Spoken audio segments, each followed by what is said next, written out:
The security guard's hand was already on my elbow when Victoria slammed the contract folder onto the glass table.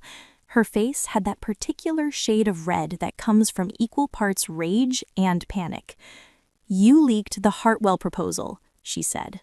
Not a question, an accusation. $50 million, Sloan. $50 million just walked out the door because you couldn't keep your mouth shut. The thing about being accused of something you didn't do is that denial sounds exactly like guilt. So I didn't say anything. I just watched her perfectly manicured finger point toward the exit, watched her lips form the words, "You're done here," watched my entire career dissolve in the reflection of that conference room window. What Victoria didn't know, what she couldn't have known, was that my silence wasn't admission, it was calculation. Before we go further into what actually happened that day, I want to mention something. We recently hit our first subscriber milestone, and honestly, that means everything. The goal now is reaching 2,000 subscribers, and if this story resonates with you, if you've ever been the person who got blamed for something bigger than yourself, hitting that subscribe button helps more than you know. Not asking for much, just your support as we grow this community together. Now, let me introduce myself properly. My name is Sloan Westfield, and up until that moment in the conference room, I was the senior contract analyst at at Apex Solutions, one of the top consulting firms in Chicago. 7 years I had been there. Started as a junior associate, worked my way up through late nights, weekend proposals, and more coffee than any human should consume. People always assume that because I made it to senior level by 32, I must have had connections or some privileged path. The truth is simpler and harder than that. I grew up watching my mom work 3 jobs to keep our apartment in South Side Chicago, watched her smile at customers who treated her like she was invisible, watched her count pennies for my school supplies, while never once making me feel like we were struggling. She taught me something more valuable than any MBA program could: how to see people. Really see them. The janitor who worked our floor, the intern who brought coffee, the receptionist who knew everyone's secrets. I learned their names, remembered their kids' birthdays, asked about their lives. Not as strategy, but because my mom taught me that every person carrying a mop or a briefcase is carrying a whole world inside them. That kind of upbringing doesn't make you weak in the corporate world, it makes you dangerous. Because when you can see people, really see them, you notice things others miss. 3 months before Victoria fired me, a new client walked through our doors. Hartwell Industries, a manufacturing giant looking to restructure their entire supply chain operation. The kind of contract that could define a firm's year, maybe even its trajectory. $50 million over 3 years, with possibilities for extension. Everyone wanted a piece of it. Victoria Chen, our VP of Strategic Accounts, practically vibrated with ambition when she called me into her office that morning. "I'm assigning you to the Hartwell deal," she said, sliding a folder across her desk. "I need your best work, Sloan. Everything perfect. No mistakes, no delays, and absolutely no information leaves this team. Understood?" I understood more than she meant me to. Victoria had been gunning for partner for 2 years. This contract was her golden ticket, and I was the one she trusted to build it. That trust felt good. It felt earned. The team was small. Me, Victoria, 2 junior analysts named Blake and Jennifer, and our financial consultant, Thomas Reeves. 5 people who knew every detail of the proposal we were building for Hartwell. The work was intricate. Hartwell wanted innovation but needed proven results. They wanted cost reduction but wouldn't sacrifice quality. Our proposal had to thread a dozen needles simultaneously, and I spent weeks crafting language that did exactly that. During those weeks, I noticed Thomas acting strangely. He'd always been the quiet type, brilliant with numbers, awkward with people. But suddenly he was taking calls in stairwells, leaving meetings abruptly, showing up late with weak excuses about traffic or dentist appointments. One evening, around 9 p.m., I was alone in the office, finishing a section on logistics optimization. The floor was dark, except for my desk lamp and the ambient glow from the city below. I got up to refill my water bottle and saw light coming from the copy room. Thomas was there, feeding documents into the scanner. That wasn't unusual, we all scanned things, but the way he kept glancing at the door, the way his hands shook slightly as he collected the pages, that was unusual.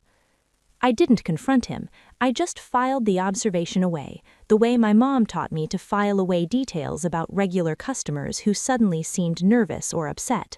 Sometimes information is more valuable when the other person doesn't know you have it. The next day, I did something I'm not proud of. I checked the scanner's history log.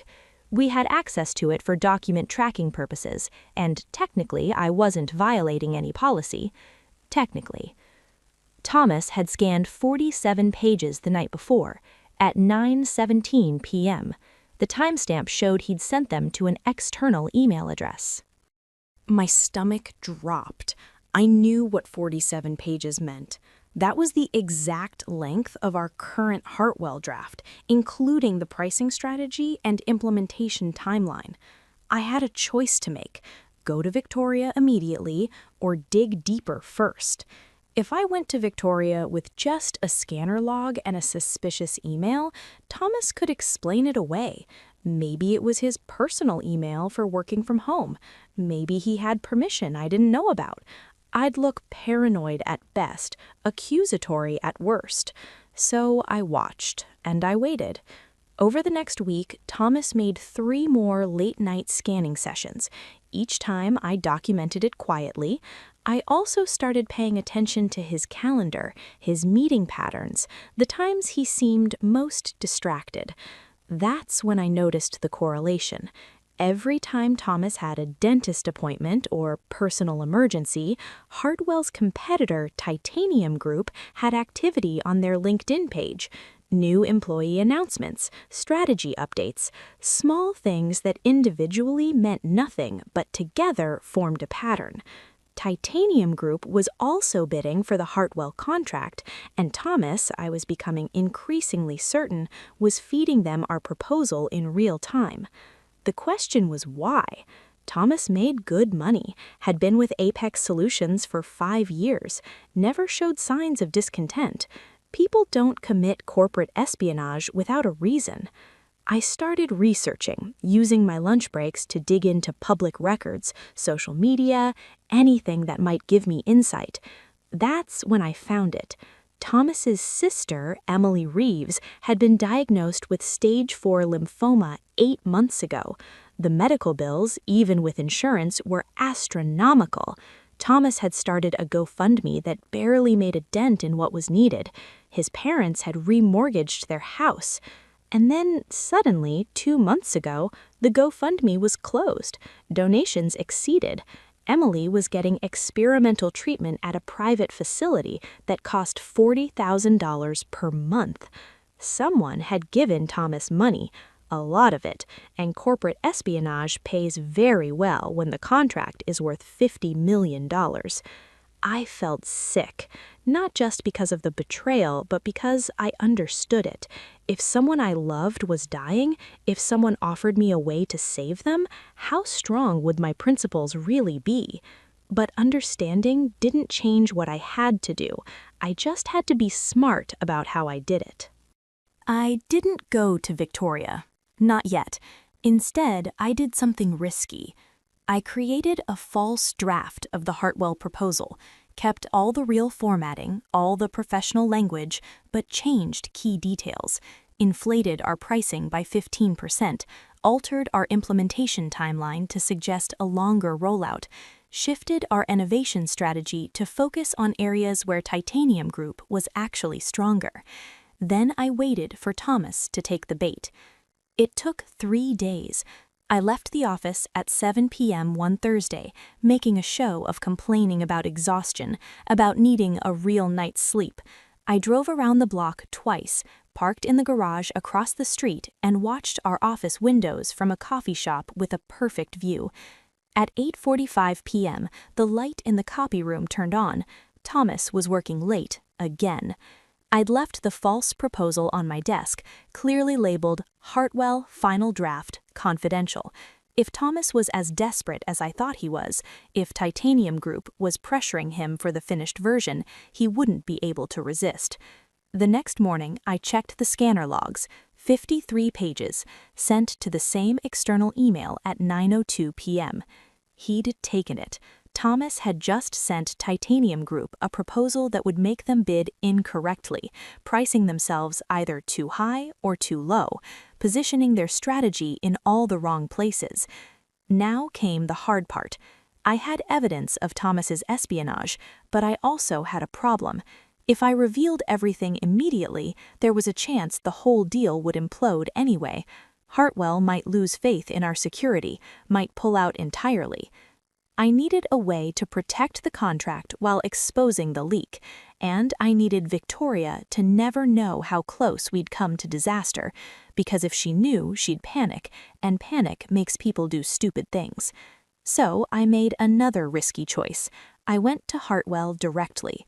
Not to the CEO or the procurement team, to their head of security, a former FBI investigator named Angela Wu. I'd built a rapport with her during our preliminary meetings, and I gambled that she'd appreciate a discreet heads-up over a public scandal.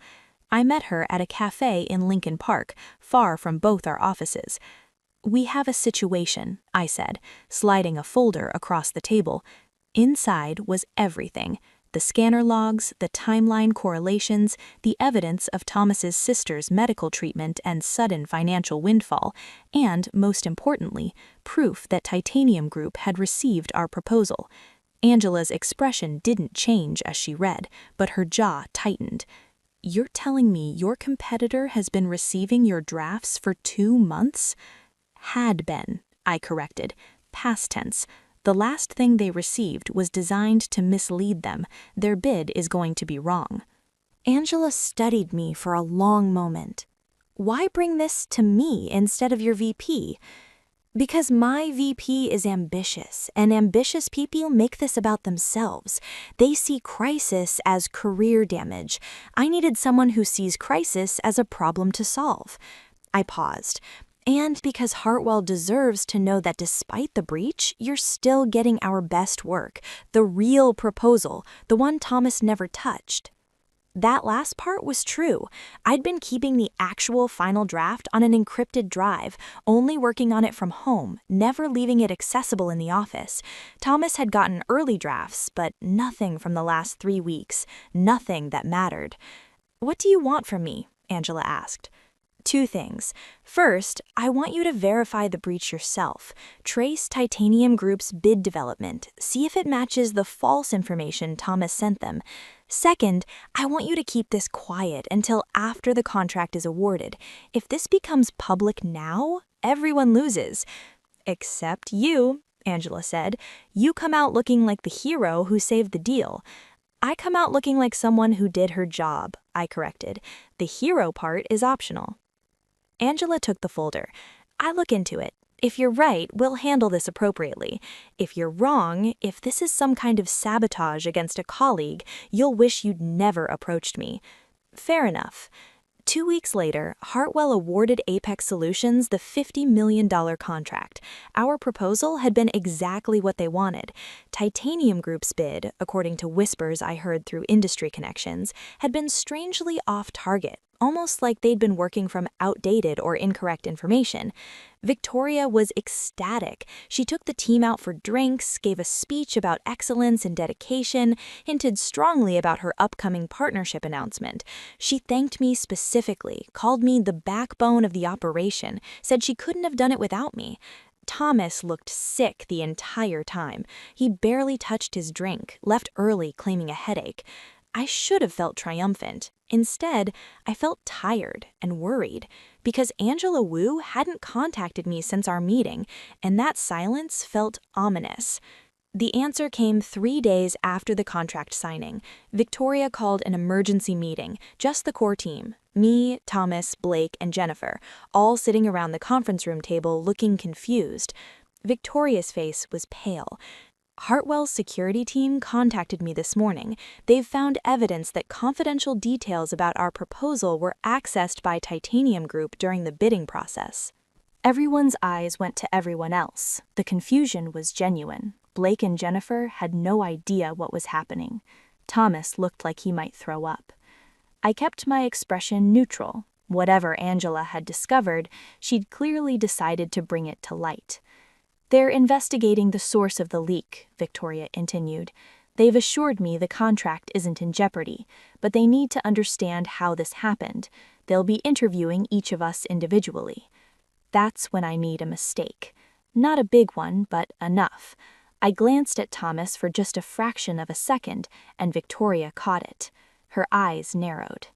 The interviews happened over the next 2 days. When my turn came, I was honest. I told them about noticing Thomas's unusual behavior, the scanner logs, my decision to create a false draft. I showed them everything I'd compiled. The investigator, not Angela but a colleague of hers, listened without expression. "Why didn't you report this to your supervisor immediately?" "Because I wasn't certain," I said, "and because making an accusation without being certain would have damaged someone's career, possibly destroyed it. I needed to be sure." "And when you were sure?" "I went to Angela Wu because I trusted her to handle it properly." "Instead of going to Victoria Chen, your direct supervisor?" "Yes." "Why?" I chose my words carefully. Victoria had a significant personal stake in this contract's success. I believed she deserved to celebrate that success without the distraction of a security crisis that I'd already contained. That was diplomatic. The truth was, I didn't trust Victoria not to panic, not to make decisions that would protect her reputation over the integrity of the investigation. The investigator made notes. "Thank you for your cooperation, Miss Westfield." Thomas was fired within a week. Quietly, no announcement, just suddenly not there anymore. The official story was that he'd decided to pursue other opportunities. The real story was a legal settlement that kept him out of prison in exchange for full cooperation and repayment. I thought that was the end of it. I thought we'd move forward, contract secured, lesson learned. I was wrong. Victoria called me into her office on a Friday afternoon, 2 weeks after Thomas's departure. Her expression was strange, tight, controlled. "Close the door," she said. I did. "Hartwell's security team sent me their final report this morning." She tapped the folder on her desk. "Very thorough, very detailed." "That's good," I said carefully. "Is it?" Victoria's voice was cold. "Because the report makes it very clear that you knew about the breach for weeks. Weeks, Sloane, and you didn't tell me." There it was, the real issue. Not that there had been a breach, not that I'd resolved it, but that I'd made decisions without her, that I'd gone over her head. "I was handling it," I said. "You were handling it," Victoria repeated, her voice rising slightly. "You were handling a situation that could have destroyed this contract, destroyed my career, and you decided I didn't need to know?" "The contract was never in jeopardy. I made sure of that." "You made sure." Victoria stood up, her hands flat on the desk. "You're not the VP, Sloane. You're not the one who gets to make those calls. You violated protocol, you violated chain of command, and worst of all, you made me look incompetent to the client." "That wasn't fair, and we both knew it. I made sure the client got what they paid for. That was my job." "Your job is to do what I tell you to do," Victoria said. And there it was, the real issue. Control, authority, the fact that I'd solved a problem without needing her. The argument escalated from there. Victoria accused me of grandstanding, of trying to make her look bad to position myself for advancement. I defended my choices, my methodology, my results. And then she dropped the hammer. "The client may trust you, Sloane, but I don't. Not anymore." The meeting that led to my firing happened 3 days later. Victoria had spent that time building her case, getting legal involved, framing the narrative exactly how she wanted it. The accusation was that I had leaked the Hartwell proposal, not Thomas, me. Because I had created the false draft, I had access to all the information, and I had a relationship with Hartwell's security team that Victoria decided to paint as suspicious. She twisted everything. My diligence became deception. My protection of the contract became manipulation. My silence became guilt. "You leaked the Hartwell proposal," she said in that conference room, with witnesses present, with HR taking notes. $50 million, Sloan. $50 million just walked out the door because you couldn't keep your mouth shut. It was absurd. The contract was already signed. Hartwell was happy.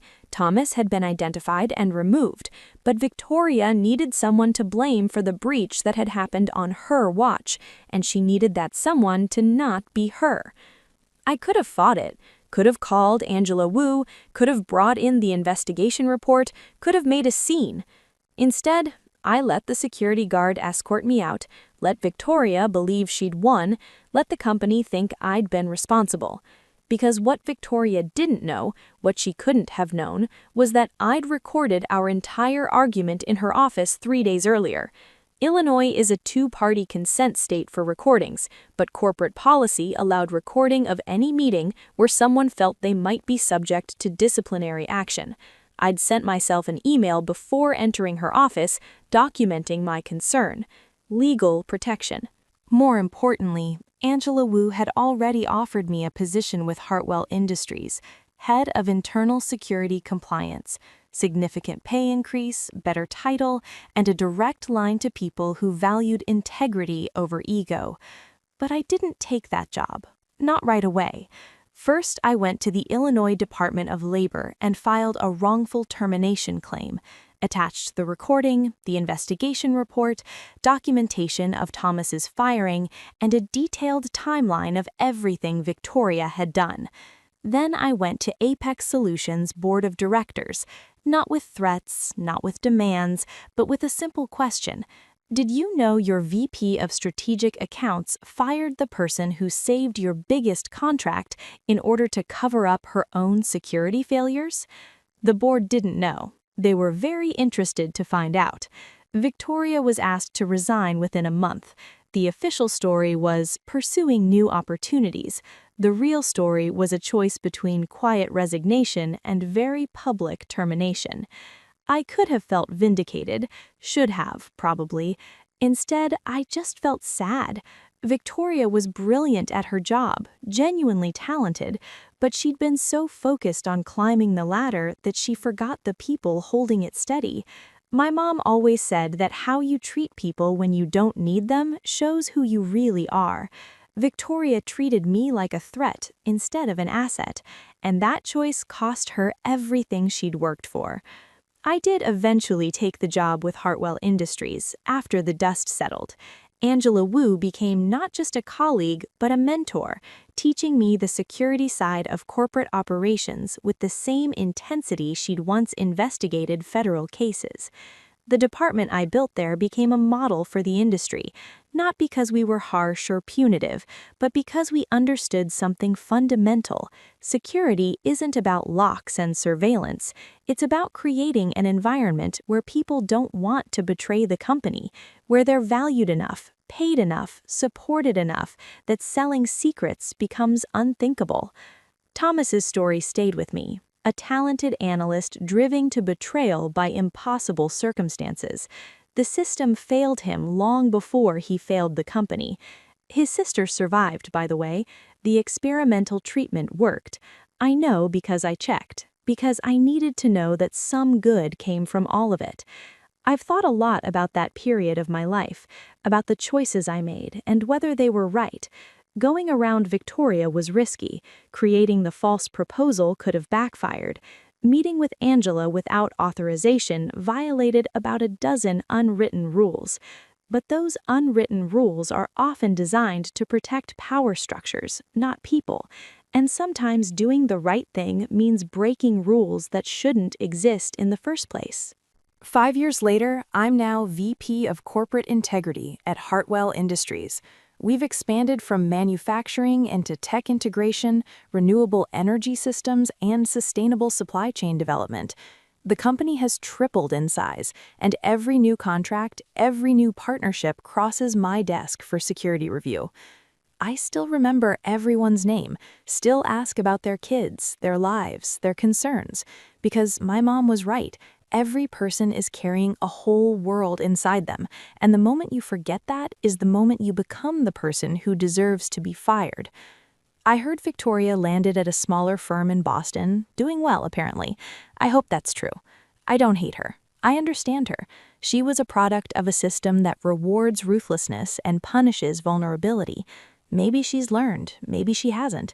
Either way, it's not my story to tell anymore. My story is about something else entirely. It's about the moment you realize that doing your job well sometimes means doing it differently than you're told.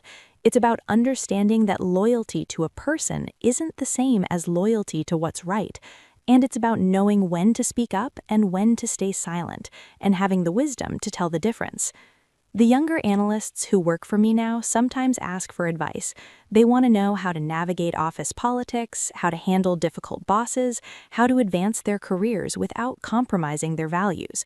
I tell them what my mom told me: see people, really see them, understand their motivations, their fears, their pressures, not to manipulate them, but to work with the reality of who they are, not who you wish they were. I tell them that sometimes the person above you will make decisions based on ego rather than logic, and your job is to protect the work anyway, not for them, but for everyone else who depends on that work being done right. I tell them that documentation is your best friend, not because you should expect betrayal, but because memory is unreliable and truth needs evidence. And I tell them that career advancement built on someone else's downfall is a house made of cards. Real success comes from creating value so undeniable that people want you to rise. Most importantly, I tell them that being fired isn't always failure. Sometimes it's the universe's way of getting you out of a place that was never going to appreciate who you are. The Hartwell contract that started everything is still running, renewed twice now, expanded into new territories.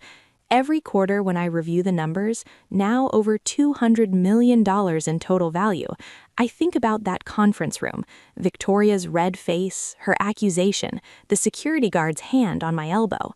I think about how small I felt in that moment, how powerless.